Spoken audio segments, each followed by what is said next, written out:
Welcome to Brandon's Kitchen. Well, in the last episode, we made a breakfast pizza. And a lot of you guys in the comment section said, that's an omelet or that's frittata, a little bit of a debate there.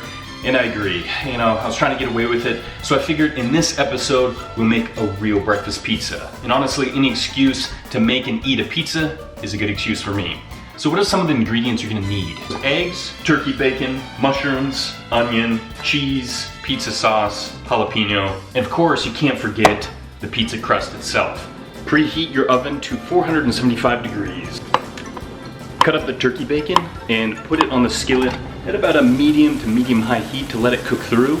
Go ahead and chop up your onion and put it on the skillet on about a medium to medium-low heat with your mushrooms. Go ahead and put the pasta sauce or pizza sauce on the crust, swirled around to cover all the areas. And then cover it with cheese. After the cheese is on, then go ahead and crack the eggs right on top. Now, take your cooked turkey bacon and spread it around evenly. The last topping is the caramelized onions and the cooked mushrooms. Now slip that beautiful pizza in that oven. We're gonna set the timer for 8 to 10 minutes and check on it to see if it's that nice golden brown look and the eggs are cooked all the way through.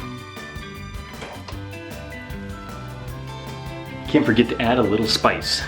Jalapenos. But I'll be damned, I think this breakfast pizza actually was a success. It turned out. First time trying this out and it looks pretty damn good. Now it is still very hot. It's cooling down. I don't know if you can see that steam, but yeah, fuck that other breakfast pizza. This is way better.